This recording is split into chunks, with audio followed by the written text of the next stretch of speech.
Good afternoon, ladies and gentlemen. Today on DrewB-Doing, we're going to be doing Birria Consomé. This is going to be a two-part, or actually three-part series. We're going to do the Birria and Consomé hot sauce, and then additionally the follow-up video will be on Christmas Eve. We're going to be doing the actual quesabirria tacos. So as we get started here, all right, so we have 7 pounds of chuck and 3 pounds of shanks that we're going to season liberally before we go out and get them cooking.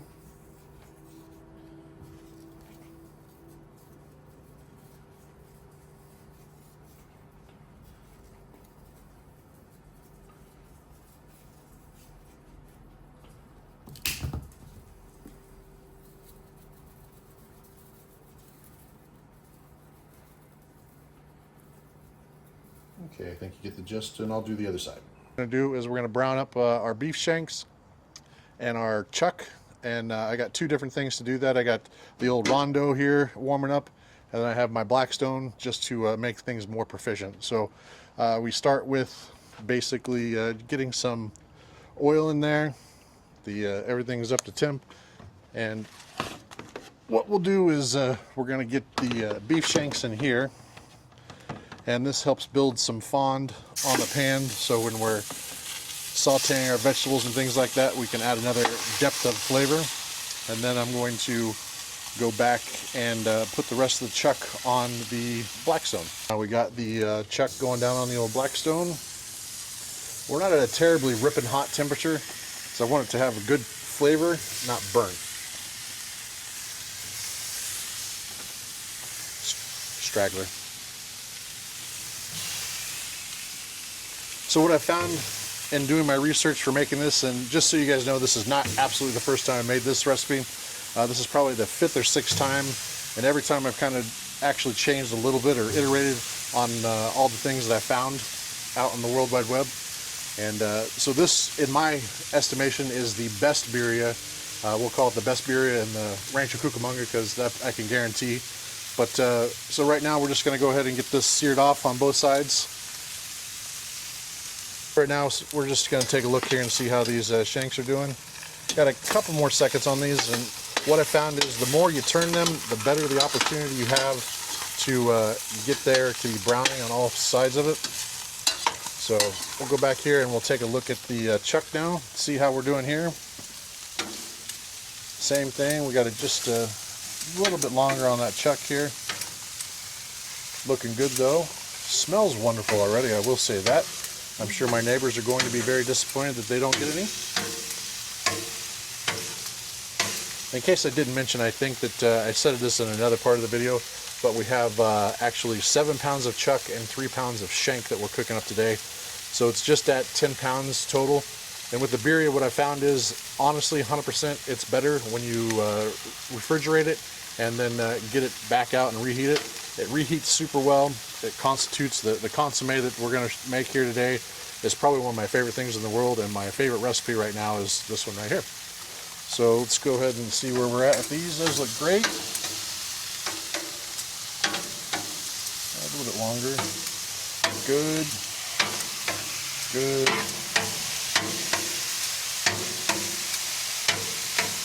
Okay, let's go back here and get these shanks flip-or-flopped. Oh yeah, looking great. Turn my heat down just a little bit here.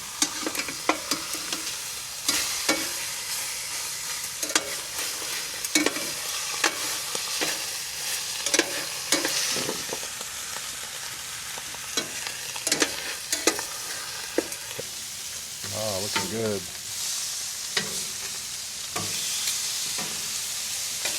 And obviously I took big chucks and cut them down just to make it easier to cook and fit into my pot. So I'm going to use the hardest way to do this. I'm going to use 2 different pots. So we're going to use the old rondo, which we're cooking most everything in right now, and then we're going to switch when we go to let it simmer and make the consomme. We're going to switch over to a big soup pot just to make life easier. So total we're looking probably for like 1 gallon to 1.5 gallons of consomme that we're going to be making. Okay, so we're finishing up on the shanks right now. getting ready to pull it off. Just trying to get as much sear as I can on the outside's edge to help with flavoring. You know, that rendered fat is always delightful, but they're not really cooperating.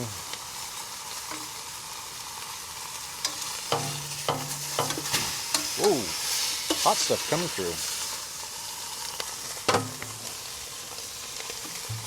Okay, so clearly my pan is hot now.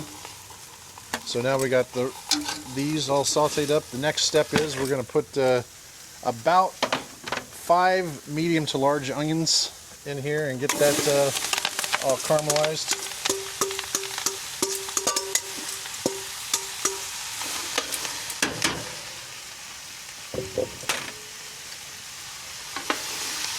Then we're going to put some salt and pepper on this here in just a second, so I get the temperature to relax.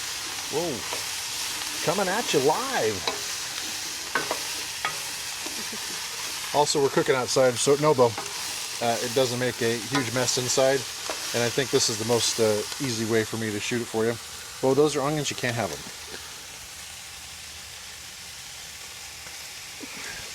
Let me put these in my trash can. Yeah.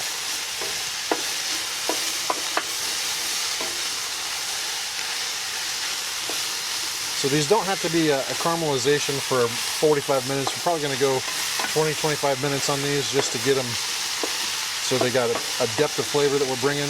As you can see with the chop on this, if you don't know how to chop onions, I can't help you.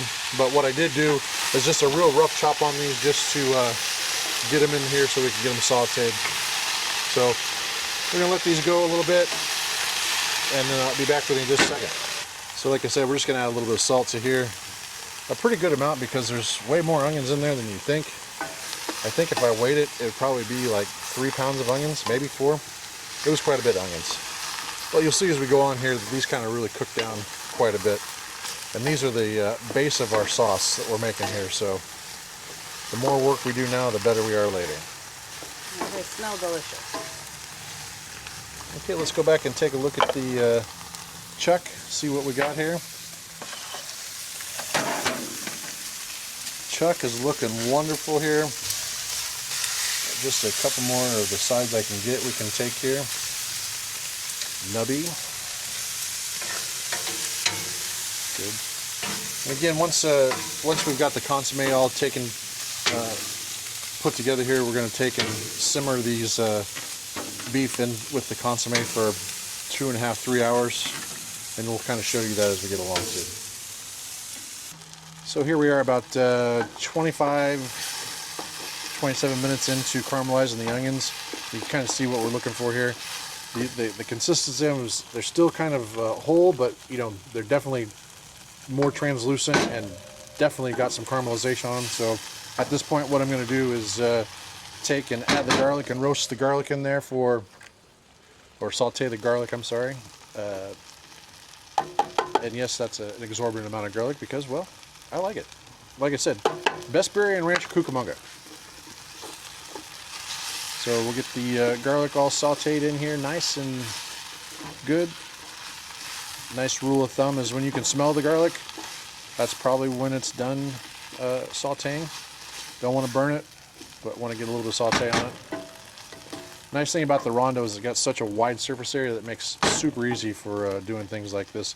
If I were to saute these onions inside in the soup pot that we're going to cook the rest of it in, it would have taken an hour with the amount of onions we had. You can also see how much they've cooked down, where it was, you know, kind of 3/4 of a pan when we started, now just barely in there. So what do you think, Steph? Smell garlic yet? Fabulous. So we got the garlic starting to be nice and fragrant. Next thing is we're going to put our vine-ripened tomatoes in with it. How many are there? There's 6 vine-ripened tomatoes, and the recipe that I'm using is going to be down in the description, and I'll also put a screenshot up somewhere in this area here, just with all the ingredients that we've used thus far. Well, for the whole thing, not thus far. So we're going to let that go, and you'll see that there's a little bit of fond, but the onions really did a good job of getting the fond off the pan.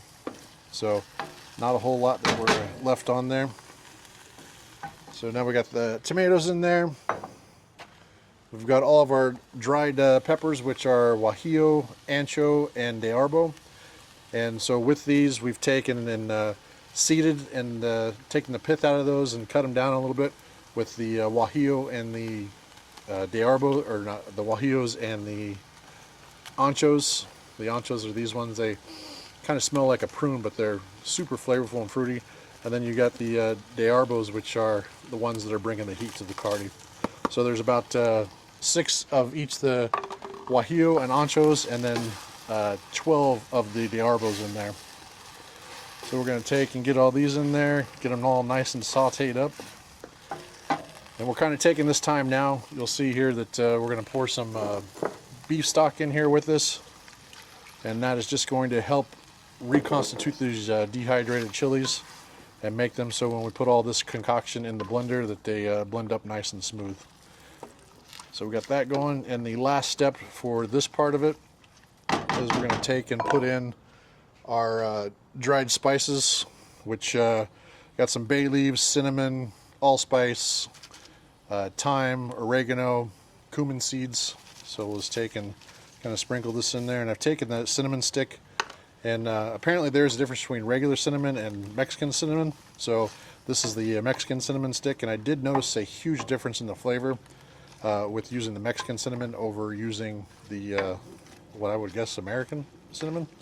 But yeah, so we're just going to take and get this all nice and mixed up here. And what we're looking for to know that we're done is when the texture of the peppers is nice and pliable, so they've reconstituted, and we're looking for the broth that's in there to be all sec, so almost gone. So we're looking for, you know, probably in this pan 10 minutes of simmering here. So we're going to fabulous. Turn the temperature down and just kind of let this do its thing. Right, Bill? All right, see you in 10 minutes.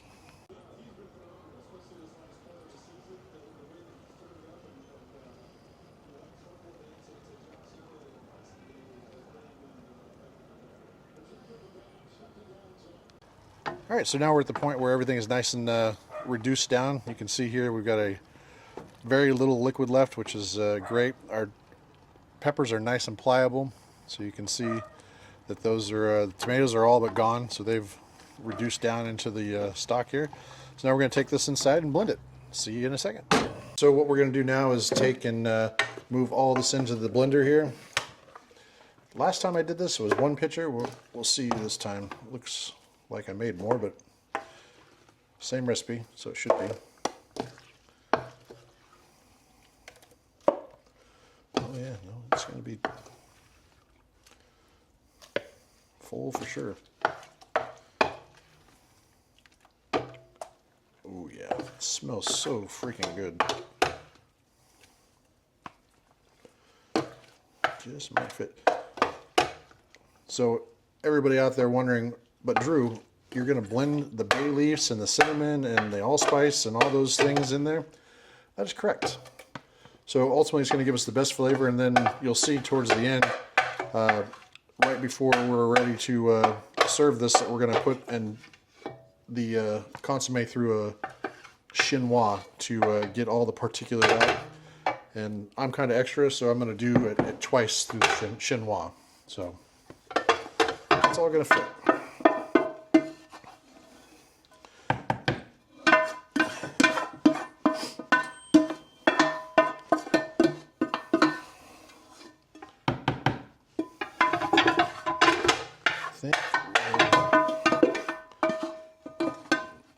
Good to go here. Okay, so we're going to take and put this on the thing. In case nobody's ever told you about hot food in a blender, is to take the top off and start super slow and just kind of cover it with your hand or a towel. Make sure you leave a little bit of gap there to let the steam come out, and then fire away.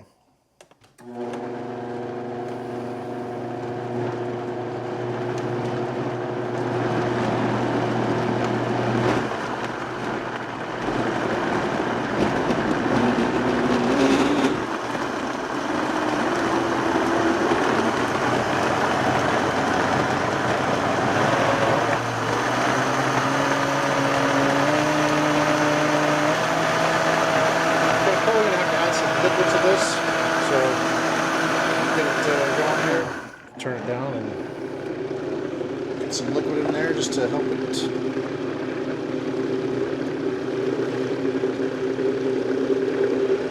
And that was just 2 cups of beef broth that I added there. So you can use water if you want.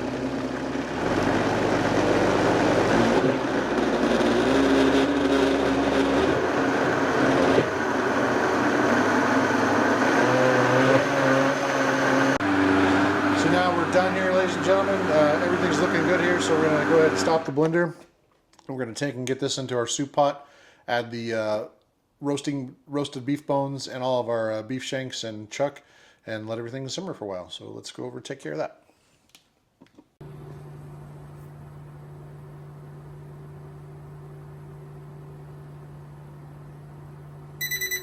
There you have it. Roasted.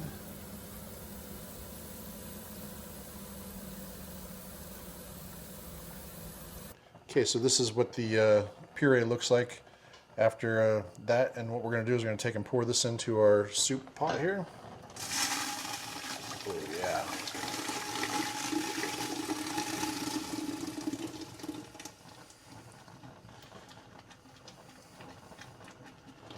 So once we got that in there, I'm going to take a little bit of beef broth and get every ounce of everything out of this real quick. So give me 1 second, I'll be right back. Good. Okay, so now we got all that. And get that in there. Then we're going to take our 1 gallon of beef broth and get that added to it here.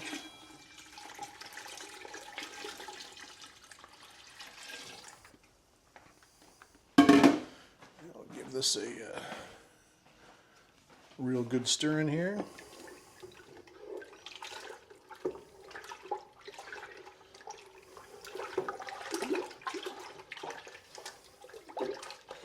I don't know if you can kind of see the consistency of that, but even with that gallon of beef broth, it's still real nice and thick. So I think we'll start adding our bone broth, or our bones in here.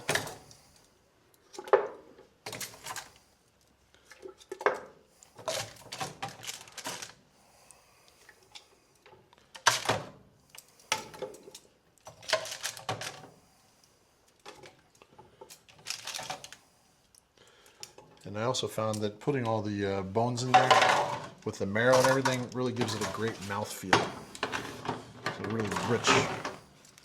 And we'll just take and get all of our beef put in here. Every time I do this, I panic at this particular point and think if my soup pot is going to be big enough to hold everything. It's a fun game I like to play around here, is will it fit?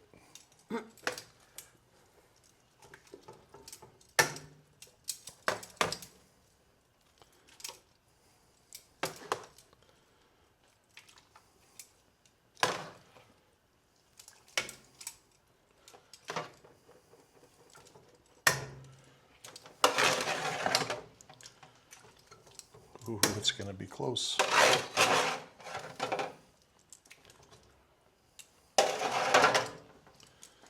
Oh, and it fits. I'll just take and make sure everything is nice and seated down in there. And as I mentioned earlier, we did all of the stuff that's going to smell and make your house stink outside just because, well, it's a good thing to do. Now, the best part of this is smelling this cook all day. The smells that are coming off this are just unbelievable. If you could be here, you would take and we'll get all that juice in there with it. And that, ladies and gentlemen, is the first big part of what we're going to do. The next part of this is the easiest part. We're just going to let this simmer for 2.5 to 3 hours. We're going to bring it up to a nice rolling boil, put a lid on it, and just let it do its work. So we'll see you in a little bit. All right, so last step here is we're going to take the beef out of the consommé and then chinois the consommé, and then get everything vacuum packed up and ready to serve for Thanksgiving, Christmas Eve. So I went ahead and let the beef cool down quite a bit because, well, it's much easier to deal with, but it's still ripping hot and falling apart deliciousness. Ooh, yeah. All our bones have lost their marrow.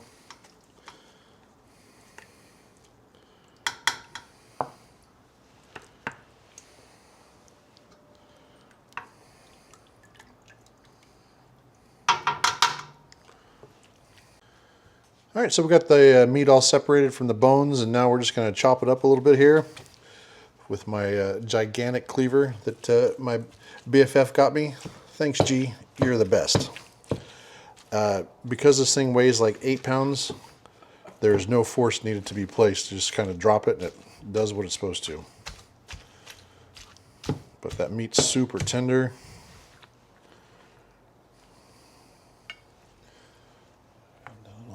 Bone strap there. Don't want to get your finger under it. But it doesn't take much to chop this up, so.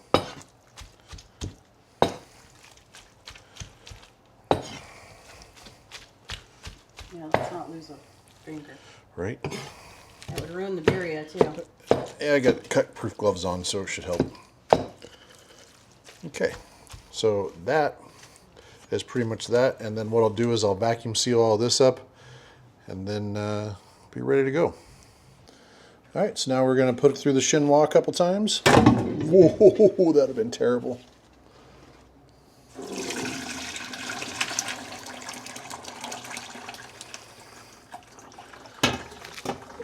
So with the chinois, you get it in there, and you got to take and help it through with a ladle.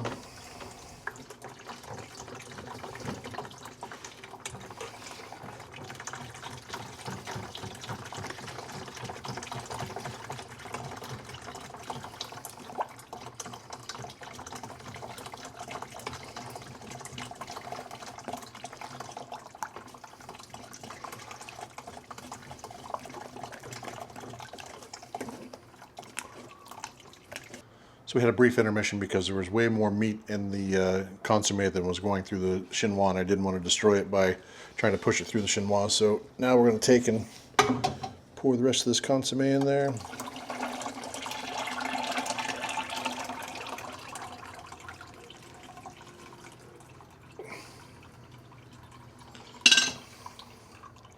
And we'll help it through.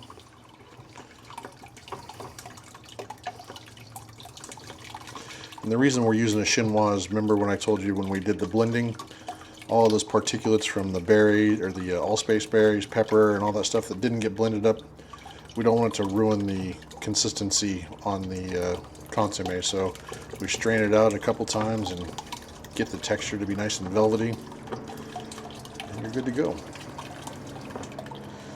But I'll show you at the end of the strainer here what it looks like with all the particulate that's not going through the chinois. It just takes a minute.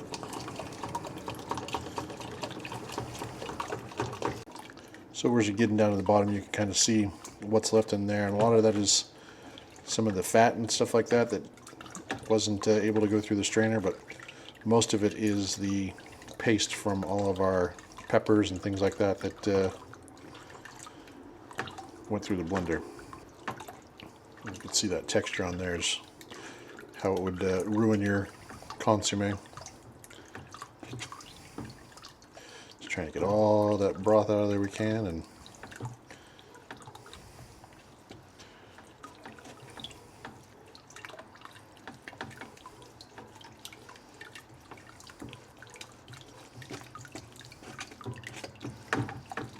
there you go. So we'll do that a couple more times, or at least one other time, just to get anything that was passed through the chinois that shouldn't have. That way we have the best consommé possible. Now we're going to run it into, I've got these smaller containers that are helpful for storage, so we're going to run it through again. It'll be half and half here.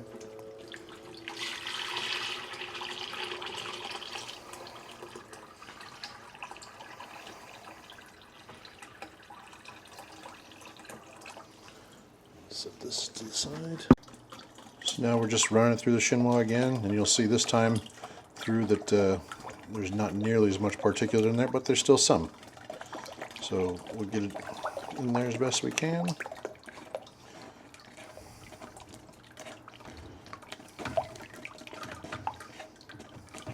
See, just again with that little bit of particulate, changes the texture, and we're looking for the most, not the least.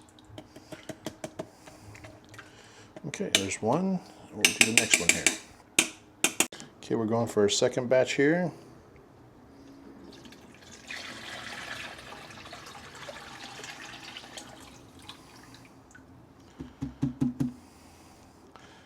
And that's it.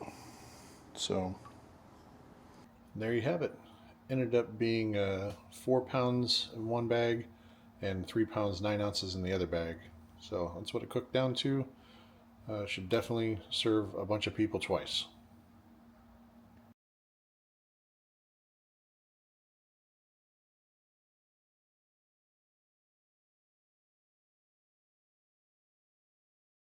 What do you think, Bo? Sous Chef Bo Beagle waiting to know when she gets hers.